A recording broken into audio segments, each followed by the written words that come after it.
उत्तराखंड की देवतुल्य जनता को नमन करता हूं, जिन्होंने 2022 में आम चुनाव में हमारे प्रधानमंत्री आदरणीय नरेंद्र मोदी जी के नेतृत्व और उनके मार्गदर्शन में उत्तराखंड में एक मिथक तोड़कर, एक परिपाटी बदलकर, एक इतिहास बनाकर उत्तराखंड स्थापना के बाद लगातार भारतीय जनता पार्टी को फिर से सेवा का मौका दिया, हमको सरकार में आने का मौका दिया और हमने लगातार आदरणीय प्रधानमंत्री जी का मार्गदर्शन लेकर अनेक उत्तराखंड की जनआकांक्षाओं के अनुरूप यहाँ की माताओं बहनों के उत्थान के लिए, नौजवानों को रोजगार से जोड़ने के लिए, यहाँ के मूल अस्तित्व को बचाने के लिए अनेक निर्णय, ऐतिहासिक निर्णय हमने लिए।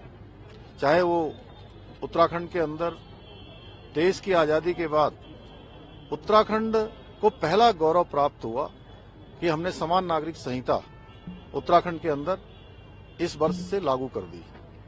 उत्तराखंड के अंदर लंबे समय से मांग थी कि यहाँ के मूल अस्तित्व से कोई समझौता न हो, यहाँ की जमीनें खुर्द-बुर्द न हो, यहाँ की हमारी विरासत खराब न हो।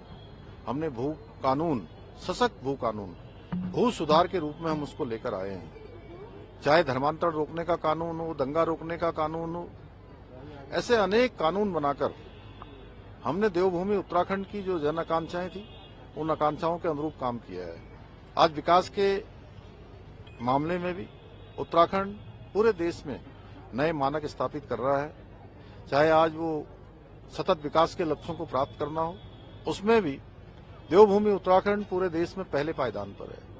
बेरोजगारी दर 4.4% की कमी उसमें आई है।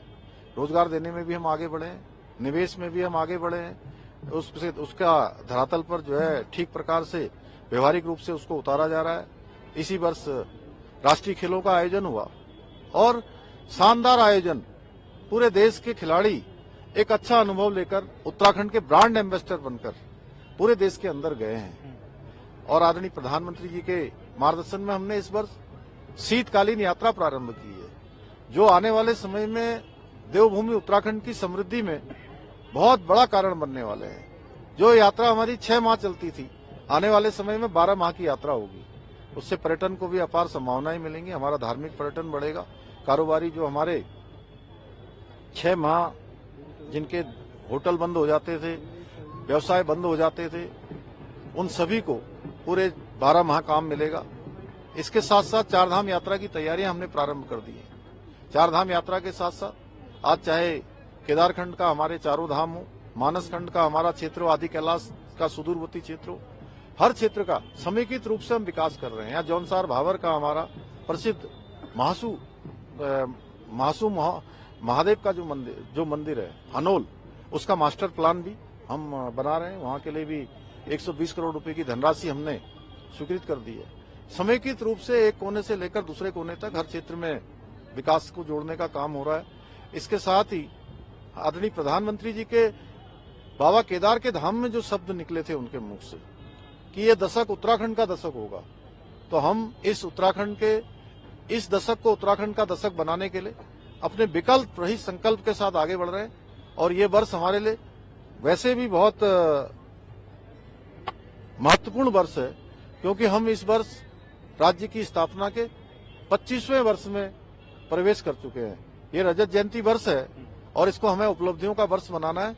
जहां ये देवभूमि उत्तराखंड की जनता ने जो मुझे अवसर दिया, मेरी पार्टी ने मुझे अवसर दिया, मेरे दूसरे कार्यकाल का, ये 3 साल का कार्यकाल 23 मार्च को पूरा होगा, तो मैं सभी का आभार व्यक्त करता हूं।